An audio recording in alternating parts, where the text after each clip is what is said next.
예배 시간에도 핸드폰을 놓지 못하시는 분들이 있는데 저도 핸드폰에서 들은 얘기 한번 하겠습니다. 교장 선생님이 이제 훈화 말씀을 하시잖아요. 월요일 아침 되면은 조회를 하는데 또 얼마나 그게 지루해요. 그래서 이 교장 선생님이 늘 명언을 자주 인용을 했대요.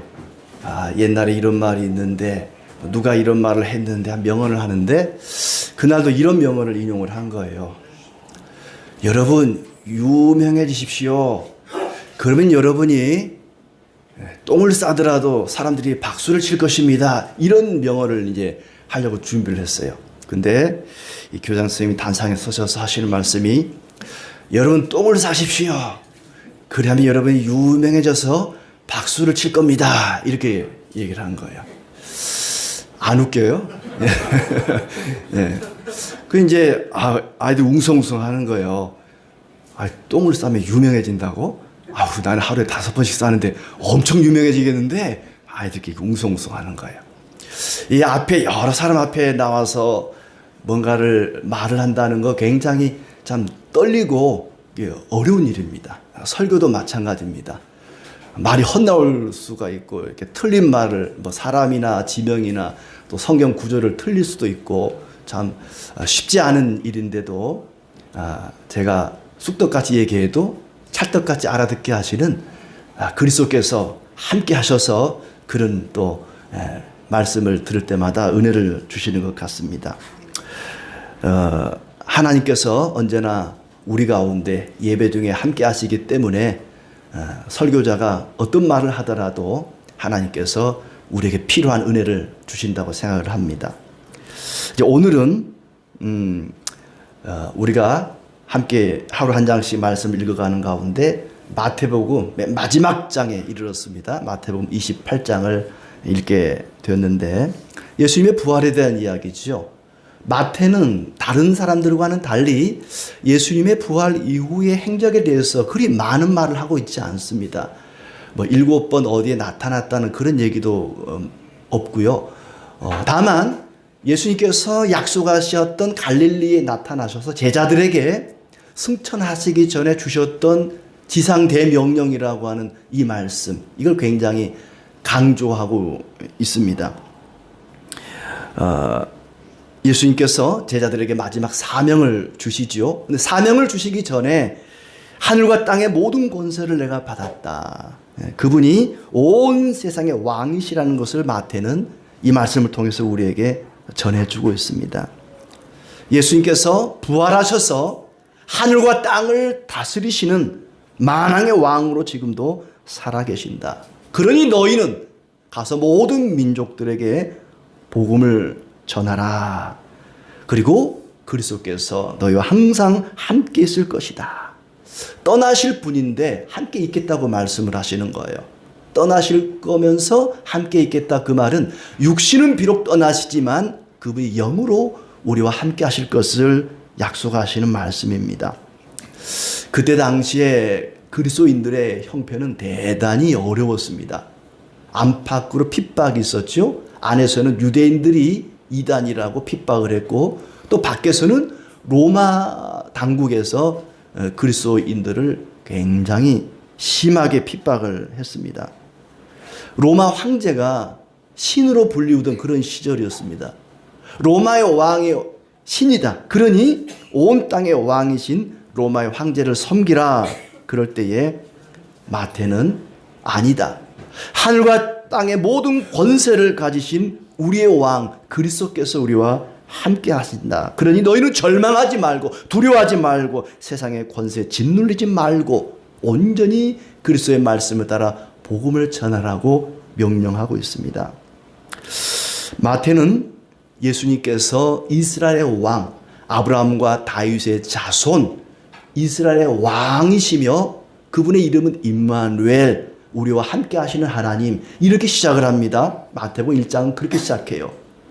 그리스도께서 유대인들의 왕이시고 우리와 함께 하시는 하나님이시다. 이렇게 시작했는데 마치는 대목에 가서는 이제 이스라엘의 왕이 아니라 온 세상의 왕이시다. 하늘과 땅의 모든 권세를 가지신 왕이시다. 그분이 우리와 함께 계신다. 고난 중에 있는 성도들에게, 핍박을 받고 있는 성도들에게 이 말씀을 전하고 싶었던 것입니다. 그래서 펜을 들어 마태복음을 기록하게 된 것이죠.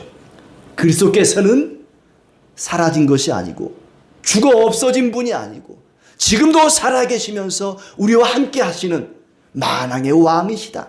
그러니 두려워하지 말라, 절망하지 말라 하는 것입니다. 그리스도의 왕되심을 이야기하고 있는 것이죠.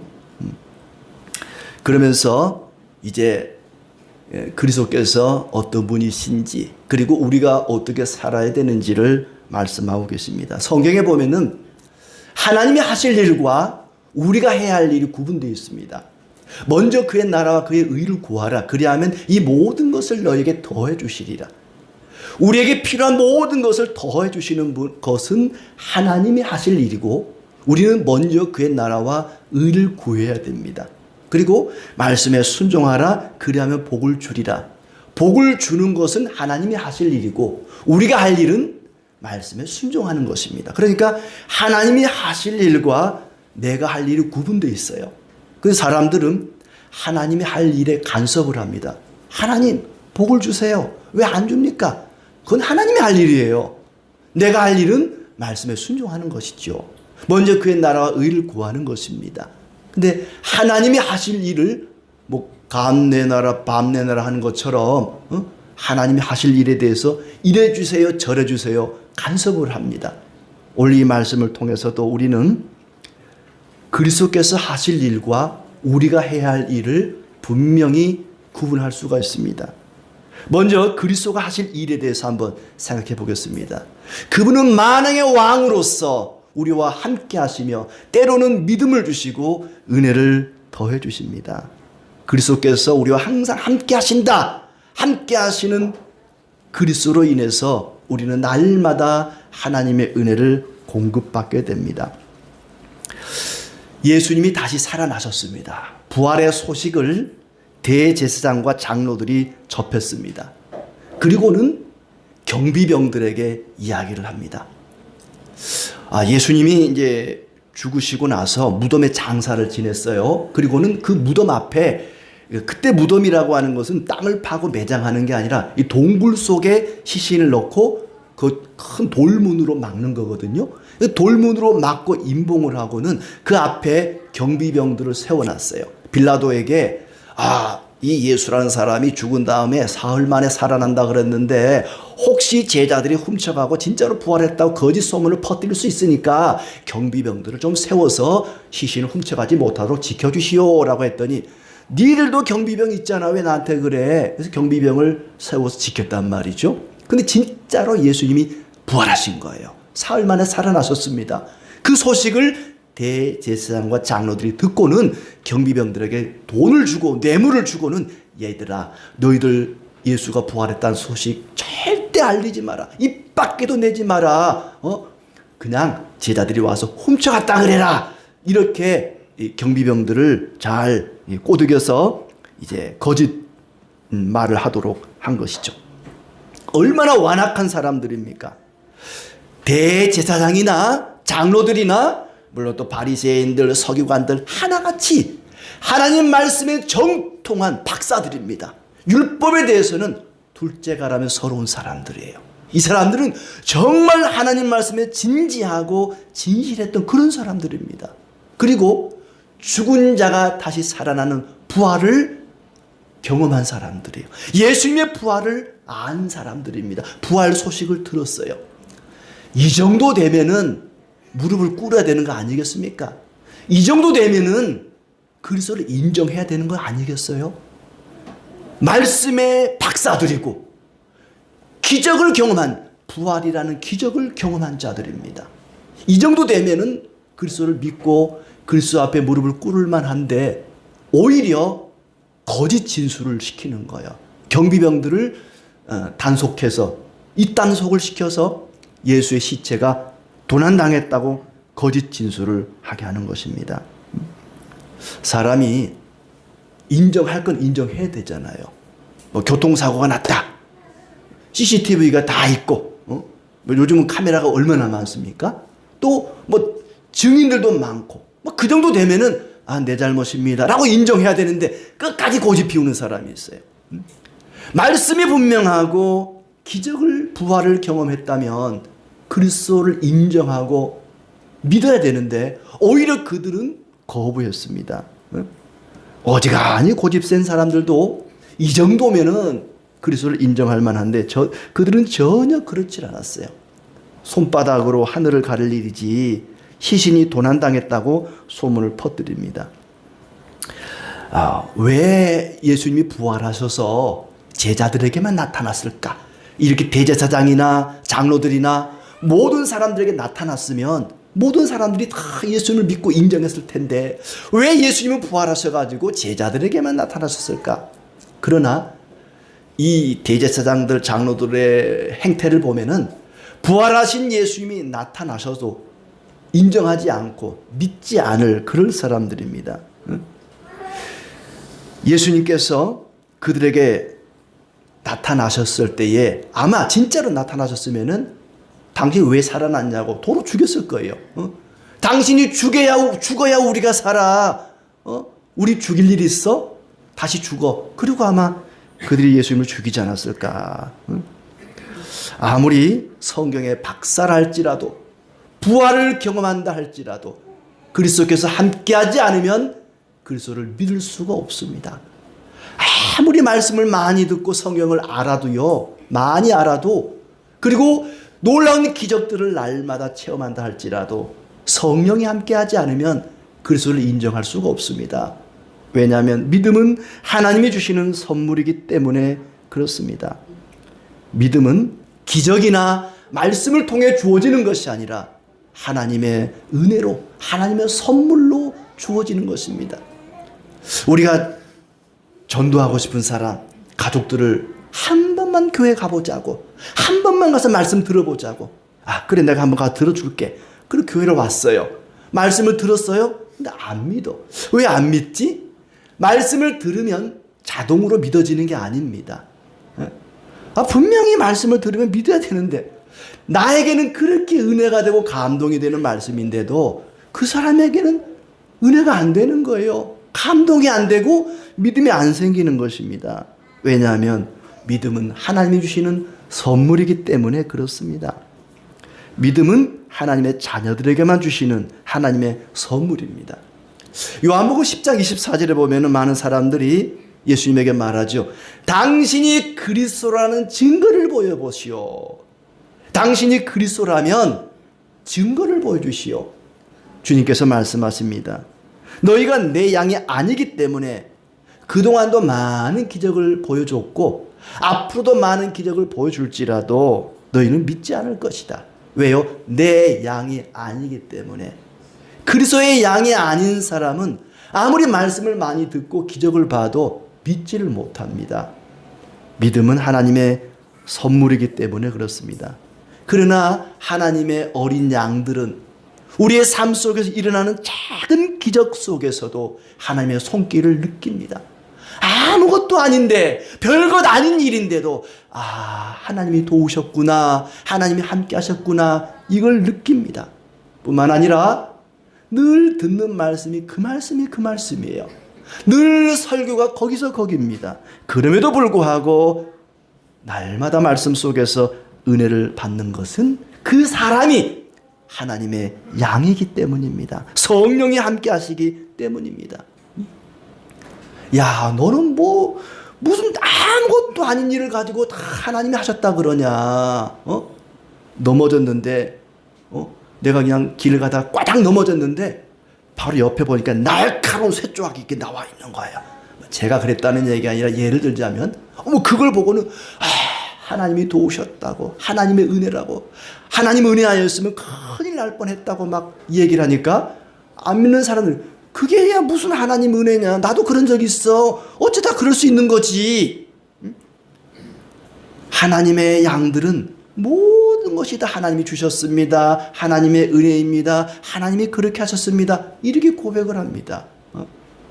횡단보도를 지나가는데 막 신호를 무시하는 차가 쌩 하고 지나가요. 깜짝 놀랐어요. 하나님이 도우셔서 내가 하마터면 큰일 날 뻔했다고.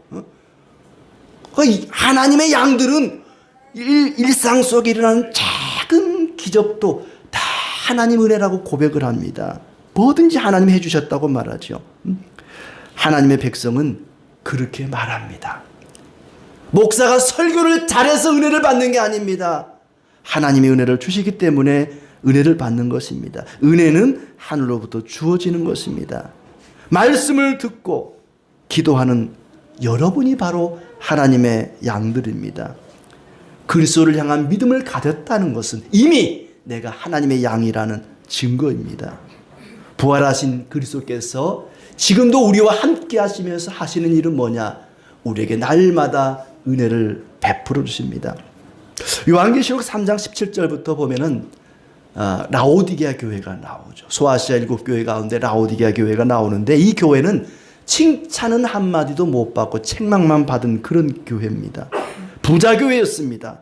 세상 권세 가진 사람도 많은 그런 교회였습니다. 돈 많은 교회였습니다. 그러나 주님 보시기에는 너무나 형편없는 교회였습니다.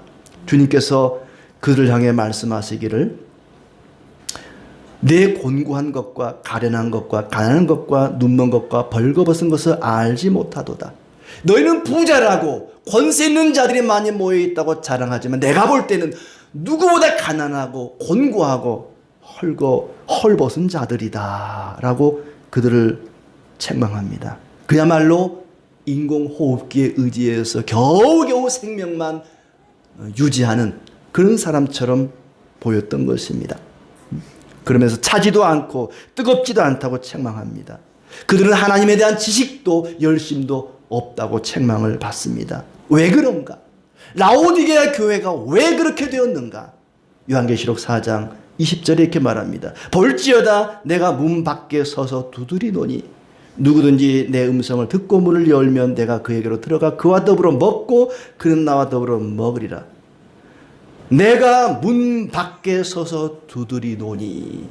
문 밖에 서서 라오디게아 교회에는 그리스도께서 함께하지 않았습니다. 문 밖에 계셨습니다.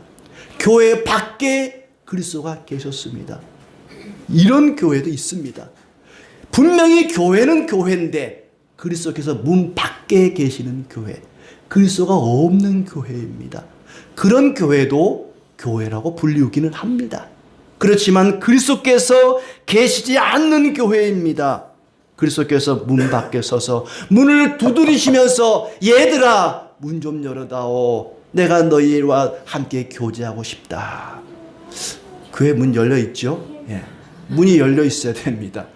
주님께서 문 밖에 계시면 그건 교회지만 교회라고 할 수 없는 교회입니다. 칭찬받을 것이 하나도 없는 교회입니다. 그들은 자신들의 부와 권세만 자랑하고 복음을 멀리했습니다. 생명을 잃어버린 교회입니다. 얘들아 문 좀 열어다오. 내가 너희에게 들어가서 너희와 교제하고 싶다. 살아있는 교회는 그리스도께서 함께 하시고 복음이 충만한 교회입니다. 그리스도께서 하시는 일은 하늘과 땅의 모든 권세를 가지시고 교회 가운데 항상 함께 하시면서 은혜를 베푸시고 교회를 지켜주십니다. 또 요한계시록 11장 4절에 보면은 두 촛대가 나옵니다. 두 감람나무가 나옵니다. 감람나무에서 촛대 계속해서 기름이 공급돼서 촛대 불이 타오르게 하지요. 그런 것처럼 그리스도께서 날마다 교회와 함께 하시면서 우리가 사명을 잘 감당할 수 있도록 끊임없이 기름을 공급받듯이 은혜를 공급해 주십니다. 그리스도는 그런 분이십니다. 그 그리스도께서 교회에 우리에게 주시는 사명이 뭔가? 우리가 해야 할 일이 뭔가? 왕이신 그리스도가 항상 함께 하심으로 가서 모든 민족으로 제자를 삼아 아버지와 아들과 성령의 이름으로 세례를 주고 내가 너에게 분부한 모든 것을 가르쳐 지키게 하라. 복음을 전하라는 것입니다. 처음 사도들에게는 이방인들에게는 보내지 않았습니다. 이스라엘의 잃어버린 양들에게만 보냈습니다. 그러나 이제 부활하신 주님께서 모든 민족에게로 그들을 파송합니다. 지금도 계속해서 우리를 보내시며 은혜를 공급해 주십니다. 그러니 너희는 그분의 왕권을 가지고 그분의 나라를 확장시키라는 명령을 하십니다. 그 명령은 사도행전에 보면은 사도들에 의해서 실행이 됩니다. 교회의 사명은 그리스도의 복음을 보존하고 전하는 것입니다. 이 말씀은 교회가 무엇을 해야 하는지 분명히 보여주고 있습니다. 그때 그 제자들에게만 주시는 말씀이 아닙니다. 그 제자들의 전도로 인해서 예수님을 믿고 세례받은 사람들의 모임인 교회에 주시는 말씀입니다. 그러니 우리에게 주시는 말씀이죠. 이 최근 들어서는 교회가 복음을 전하는, 전도하는 일이 굉장히 낯설고 또 무관심한 일이 되어버린 것 같습니다. 자신의 신앙을 드러내는 것을 창피해하고 전도하는 것을 부끄러워하는 그런 시절이 된 것 같습니다. 제가 막 예수님 믿고 신학을 시작할 때만 해도 신학교 가는 길에 전철 안에서 전도지를 쭉 나눠주면서 예수 믿으라고 전도했던 그런 기억이 나는데 지금 하라 그러면 잘 못할 것 같아요. 쫓겨날 것 같아가지고 우리 교회가 저쪽 상가에 있을 때만 해도 아래층에 무당이 들어왔길래 제가 딸기를 사가지고 전도하러 갔어요. 옆에 건물에 절이 들어왔길래 스님 전도한다고 스님 찾아간 적이 있어요. 물론 두 사람 다 못 만났어요. 만났으면 꼭 전도를 하려고 그랬는데 저는 이게 장난기가 있어가지고 말이죠. 그런 좀 짓궂은 건 아닌데 좀 특별한 사람들에게 복음을 전하고 싶더라고요. 근데 전도하는 것이 굉장히 낯설고 어디 전도하면 이단 아닌가, 이단이나 전도하고 이 정통교회는 전도도 안 하는 줄 알아요, 사람들이. 얼마나 전도를 안 하면 그럴까 싶어요. 그리고 그런 식으로 막 전철에서 막 소리치면서 사람들 앞에 이렇게 막 외치면서 전도하는 걸 세련되지 못했다고 또 이야기들을 해요. 물론 복음은 세련되게 전해야 됩니다. 보석을 막 휘지 쪼가게 싸가지고 줄 수는 없잖아요. 그 귀한 걸. 아름다운 꽃을 신문지에 싸서 줄 수는 없잖아요. 예쁜 케이스에 예쁜 포장지에 싸고 리본으로 묶어서 주는 게 그 예의가 아니겠어요? 복음이라는 것은 너무나 귀한 보석과도 같은 아름다운 것입니다. 세련되지 못하게 무례하게 함부로 전해서는 안 되겠죠. 그러나 또 그렇게 전해야 할 때도 있어요. 불난 집에 사람이 있는데 뭐 세련되게 얘기하겠어요? 빨리 나오시오. 거기 있으면 죽어요. 빨리 나오세요. 이 외쳐야 될 거 아닙니까? 때로는 경우에 따라서는 우리가 막 소리를 외치면서 전해야 될 때가 있고요. 때로는 고상하게 세련되게 전해야 될 때도 있어요. 너무 무례하게 복음을 전하는 것도 사람들에게 폐해를 끼치는 일이 될 수도 있습니다. 아무튼 때를 잘 상황을 살펴가면서 우리가 복음을 전해야 되는데 어떻게 해서든지 복음을 전하는 것이 교회의 사명입니다. 너희는 가야 됩니다. 안 가면 어떡합니까? 강제로 가게 만듭니다.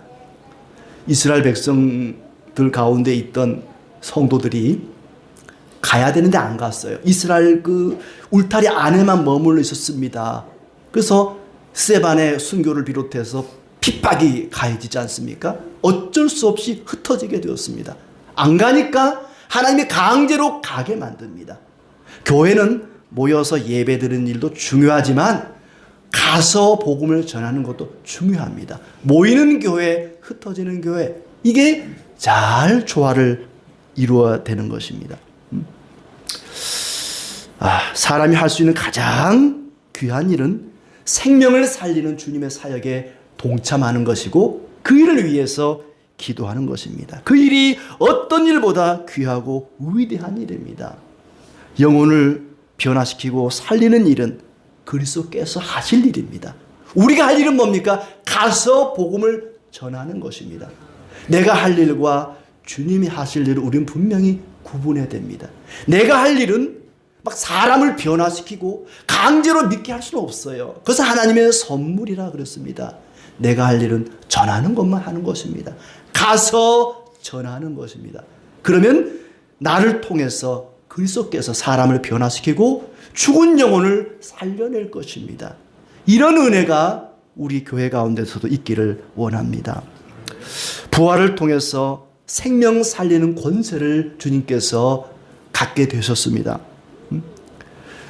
누구도 이런 권세는 없습니다. 아무리 훌륭하고 뛰어난 의사도 죽은 사람을 살려낼 수는 없습니다. 아픈 사람을 고칠 수는 있지만 죽어버린 사람, 생명이 끊어진 사람을 살리는 그런 권세를 가진 사람은 아무도 없습니다. 그러나 이제 죽음에서 다시 살아나신 그리스도께서 생명 살리는 권세를 갖게 되었습니다. 하늘과 땅의 모든 권세를 갖게 된 것입니다. 땅의 권세, 땅에 있는 모든 영혼들을 살리고 새롭게 변화시키는 그런 권세를 가지신 그리스도께서 우리와 항상 함께 하시겠다고 말씀하십니다. 그리고 명령합니다. 너희는 가서 복음을 전파하라. 그 명령을 잘 순종하는 우리 교회가 되기를 축복합니다. 교회가 할 일이 있는가 하면 우리 개개인이 또 해야 할 일이 있습니다. 우리 각자가 해야 할 일은 뭐냐? 우리 안에 함께 하시는 그리스도를 따라 섬김의 길을 가는 것입니다. 주님을 따라서 섬김의 삶을 사는 것입니다. 그리스도께서 우리와 함께 하시니, 그리스도께서 내 안에 계시니 그리스도께서 인도하는 대로 따라가야 될 것 아닙니까? 자동차 안에 운전수가 있는데 이 자동차가 지 마음대로 가면 되겠습니까? 운전수가 인도하는 대로 가야 될 것 아닙니까? 운전하는 대로 가야지 운전수 따로 자동차 따로 이렇게 갈 수는 없잖아요. 그리스도가 우리 안에 계시면서 우리 인생을 운전해 가십니다. 운전대를 쥐고 계십니다. 그렇다면 우리는 그분의 인도하심을 따라가야겠죠. 그분이 먼저 그 길을 가셨어요. 주님이 가신 길을 보면 아하, 우리도 이렇게 가야 되겠구나, 이렇게 살아야 되겠구나 하는 것을 알 수가 있습니다. 왕의 권세로 우리 주님은 하나님의 뜻을 이루는 그런 삶을 사셨습니다. 그 그리스도께서 행하신 일들이 뭐냐? 하나님의 뜻을 이루는 일이었습니다. 왕의 권세를 가지고 내 뜻을 이룬 것이 아니라 하나님의 뜻을 이루는 삶이 그리스도께서 가신 섬김의 길이었습니다. 마태복음 4장에 보면은 마귀가 예수님을 시험하러 와요. 세 번째 시험 보면은 모든 나라와 영광을 줄 테니까 나에게 경배하라고 말합니다. 예수님은 단호하게 거절합니다.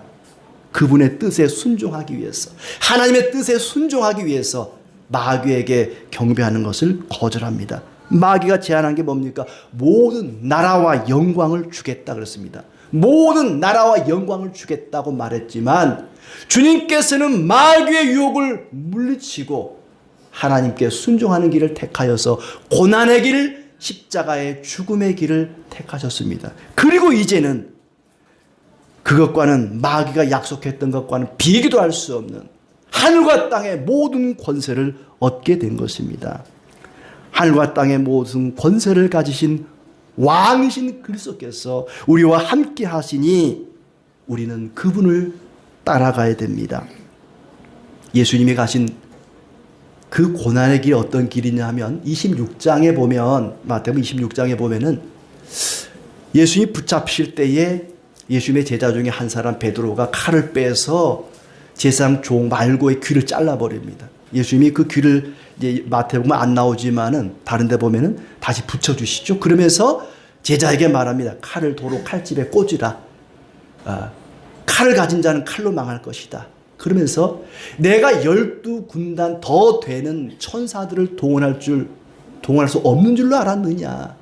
내가 마음만 먹으면 12군단도 더 되는 어마어마한 천사들을 동원해서 이놈들을 다 쓸어버릴 수 있다. 그렇지만 나는 그렇게 하지 않을 거야. 예수님의 권세는 하늘과 땅의 모든 권세를 가졌습니다. 엄청난 군대도 동원할 수 있습니다. 그러나 그 권세를 자기를 위해 사용하지 않습니다. 자기의 뜻을 이루기 위해 사용하지 않습니다. 하나님의 뜻을 이루기 위해 사용하십니다. 예수님은 가룟 유다가 자기를 팔 걸 알았어요. 응? 너희 중에 나를 팔 자가 있다. 접니까? 접니까? 라고 말할 때 가룟 유다가 혹시 접니까? 그럴 때 너야 이렇게 말하진 않지만은 다 아셨습니다. 그러면 예수님이 팔려가지 않으려면 가룟 유다를 미리 설득할 수 있었어요. 유다야, 너 그러면 안 돼. 내가 너를 얼마나 사랑하고 아끼는데 너 나를 팔아먹을 생각을 하느냐. 너 그러지 마. 설득해서 안 팔릴 수도 있었어요. 또 예수님이 그날 밤 겟세마네 동산으로 기도하러 가십니다. 늘 가던 곳이에요. 가룟 유다도 그 장소를 너무나 잘 알고 있습니다. 이 시간이면 예수님이 거기 있을 거야. 다 알고 있어요. 그렇다면 그날 밤은 기도 장소를 다른 데로 바꿀 수도 있잖아요. 가룟 유다가 모르는 곳으로. 그러나 나 잡아가라 하는 식으로 예수님은 다 아는 겟세마네 동산으로 가십니다. 그렇게 예수님의 십자가의 길은 어쩔 수 없이 힘이 없어 가신 길이 아니라 자발적으로 가신 길이죠. 천사를 동원해서 잡으러 온 자들을 물리칠 수 있었지만 그렇게 하지 않았습니다.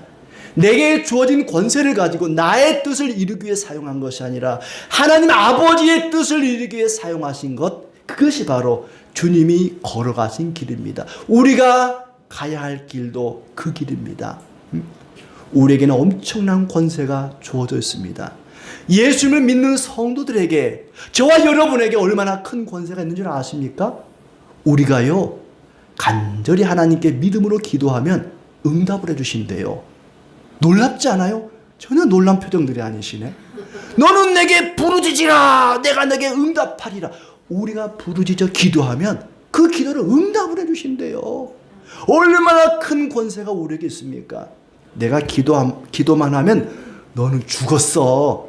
우리에게는 엄청난 권세가 있어요. 그러나 내게 주어진 권세로 내 뜻을 이루기 위해서, 내 소원을 이루기 위해 사용하는 것이 아니라 하나님 뜻을 위해서 주님이 걸어가신 그 길, 섬김의 길, 가난하고 병들고 연약한 자들을 섬기기 위한 그 일에 내게 주어진 권세를 사용하는 것이 주님을 따르는 성도의 삶인 것입니다. 우리가 해야 할 일은 바로 그런 일입니다. 마태복음 24장 35절 주님께서 말씀하시기를 천지가 없어지더라도 내 말은 없어지지 않는다고 말씀하십니다. 천지가 없어진다? 하늘과 땅이 사라진다? 여러분 어때요? 예배 끝났는데 하늘도 사라지고 땅도 사라졌다. 종말입니다. 절망이죠. 절망적입니다. 그러나 종말은 우주적인 종말만 있는 게 아니라 개인의 죽음도 종말입니다. 내가 죽는다. 나의 사랑하는 사람이 죽는다. 절망입니다. 죽음은 절망입니다. 그러나 천지가 없어지는 절망적인 상황 속에서도 너희는 절망하지 말고 영원하신 말씀을 붙잡고 살라는 것입니다. 16살 난 딸아이가 뇌종양으로 죽었습니다. 통곡을 합니다. 그 아버지가. 그러자 그 아버지의 아버지 부모님이 그 아들에게 말합니다. 하나님이 계시다면 어찌 이럴 수 있느냐. 하나님이 계시다는데 어떻게 네 딸이, 그 예쁘고 사랑스러운 딸이 이렇게 죽을 수 있단 말이냐. 그럴 수밖에 없겠죠.